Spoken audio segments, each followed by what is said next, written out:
Sempre destacamos aqui a importância de glorificarmos a Deus com nossos corpos. Como administramos nosso corpo para a glória de Deus? O que comemos ou bebemos pode atrapalhar esse objetivo? Especificamente, temos muitas perguntas sobre cafeína e bebidas energéticas, como este e-mail de hoje de um ouvinte chamado José. Ele escreve assim: Pastor John, a cafeína, especificamente as bebidas energéticas, são controversas em nosso grupo de jovens. Como alguém que gosta deles, eu estava querendo saber se há quaisquer efeitos negativos ou razão para não bebê-los. Eles me ajudam a me concentrar e ter energia durante o meu turno de trabalho. Eu só bebo um a cada 2 ou 3 dias, mas eu gostaria de ter alguma visão espiritual para poder utilizar da cafeína no meu dia a dia, tendo paz com Deus. Pastor John, como devemos pensar sobre bebidas energéticas e como saberemos se estamos abusando de nosso corpo no uso da cafeína?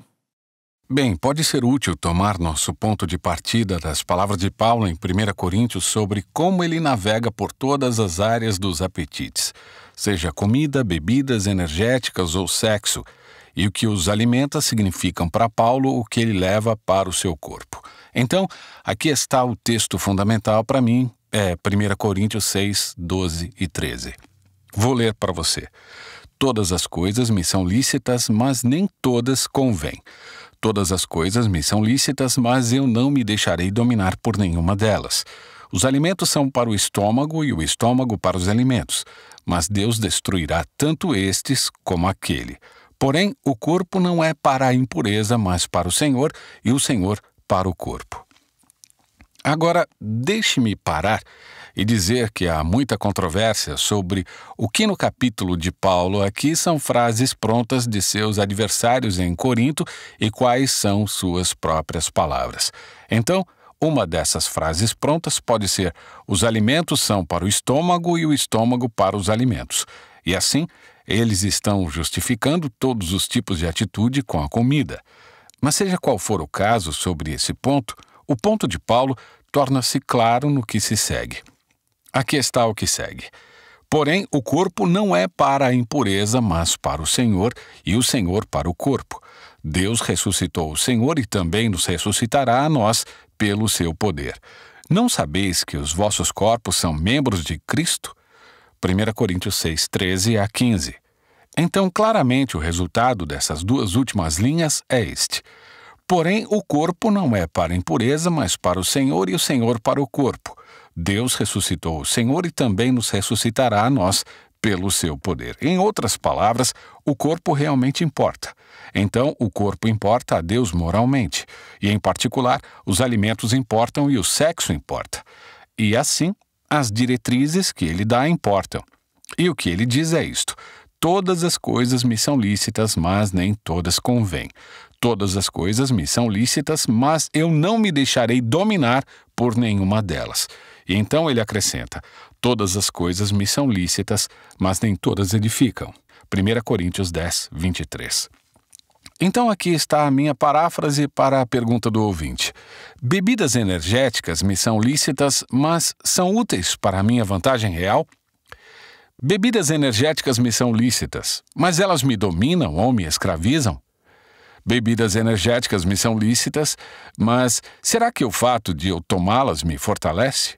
Isso fortalece minha fé e, principalmente, edifica a fé dos outros?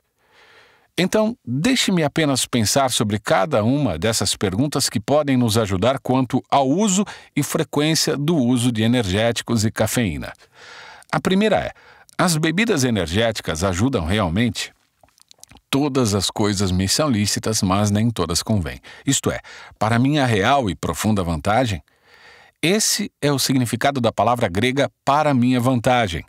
Isso é realmente parte de um problema muito maior, não apenas acerca do uso adequado de cafeína, mas de outros estimulantes e medicamentos, como Ritalina, Venvance, antidepressivos e assim por diante.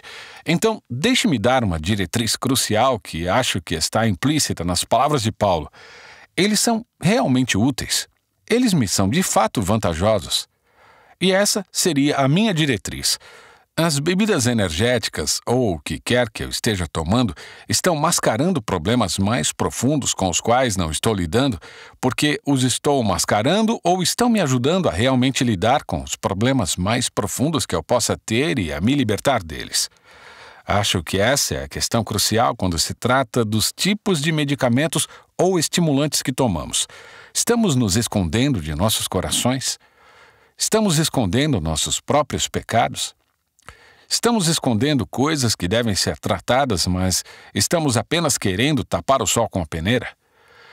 Se o ouvinte ou qualquer um de nós está mascarando problemas mais profundos com estimulantes, então eles não estão sendo usados como o presente de Deus para o nosso bem.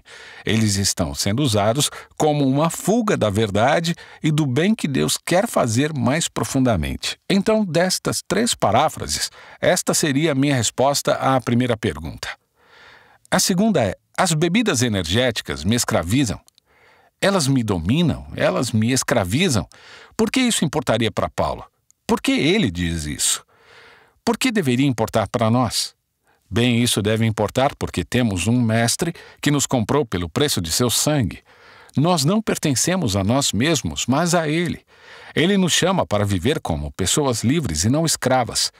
Em 1 Coríntios 6, 19 e 20, lemos: Acaso não sabeis que o vosso corpo é santuário do Espírito Santo que está em vós, o qual tendes da parte de Deus, e que não sois de vós mesmos?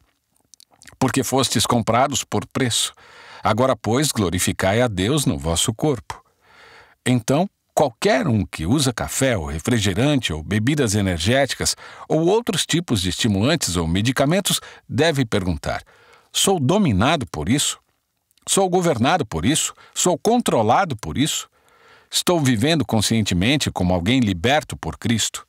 Estou valorizando o preço que Ele pagou na cruz para que eu fosse livre?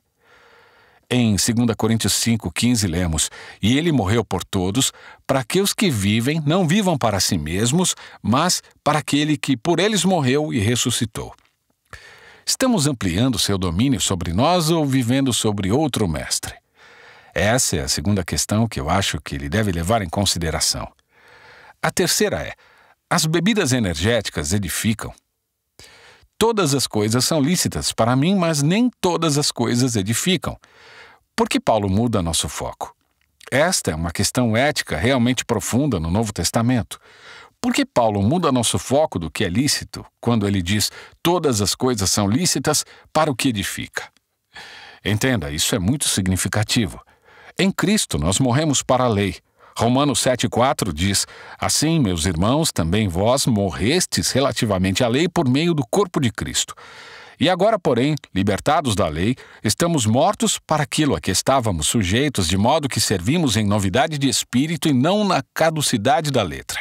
Romanos 7,6. O problema, portanto, de decidir o que é certo e errado em relação às bebidas energéticas é que você poderia obedecer a uma lei sem amor, sem se importar se está edificando a fé de alguém. Portanto, não é adequado que uma regra externa resolva esse problema. Paulo quer ir mais fundo. A razão pela qual os cristãos são libertos da lei não é para que nos tornemos sem lei, mas para que o amor se mantenha. A palavra de Deus diz em 1 Coríntios 9, 21, aos sem lei, como se eu mesmo o fosse, não estando fora da lei de Deus, mas sob a lei de Cristo. Então, sua liberdade em relação à lei estava sendo regida por outra lei, que ele chamou de a lei de Cristo. E o que é isso? Gálatas 6,2 diz: Levai as cargas uns dos outros e assim cumprireis a lei de Cristo. Ou Gálatas 5,14, que diz: Porque toda a lei se cumpre em um só preceito, a saber, amarás o teu próximo como a ti mesmo. Então, quando Paulo diz ao ouvinte ou a mim, ou qualquer um que estiver ouvindo, bebidas energéticas são lícitas, mas elas trazem edificação, ele quer dizer: tenha certeza de que o seu coração está fixado no bem dos outros e que o seu exemplo para eles e suas escolhas estão objetivando edificar as pessoas na fé. Isto é, confiar em Jesus e valorizar Jesus e honrar Jesus acima de todas as coisas. Então, aqui estão minhas 3 diretrizes resumidas para o ouvinte e para qualquer um de nós. Energéticos, como café, cafeína, são realmente úteis. As bebidas energéticas são realmente úteis, ou seja, Eles estão mascarando problemas que eu preciso lidar ou me ajudando a lidar com eles. Eles estão me dominando e obscurecendo que Jesus é meu verdadeiro mestre. Estou usando-os em amor, estou edificando os outros, estou buscando construir minha própria fé e a fé dos outros. Pense nisso. Eu tenho uma caixa de bebidas energéticas no meu escritório. Eu provavelmente não as uso com frequência, como o nosso ouvinte. Ele disse que bebe a cada 2 ou 3 dias. O que eu faço é que, se eu tenho uma tarefa urgente e estou com dificuldades em me manter acordado, sim, eu vou lá e tomo um energético. Mas essa caixa que eu compro no supermercado, aliás, comprando em supermercado, sai muito mais barato e dura muito mais tempo. Mas uma pergunta como essa me ajuda a saber se estou recorrendo a um estimulante artificial por estar tão orgulhoso por conseguir dormir pouco. É isso que quero dizer com mascarar. Se o meu problema real é que John Piper não tem disciplina para ir para a cama à noite e, portanto, dorme 6 horas em vez de 8 horas, e por isso está sempre caindo no sono em suas tarefas e, portanto, recorre a um estimulante artificial, isso é mascarar, é esconder, é fugir de Deus e, no final, é orgulho. Pense nisso.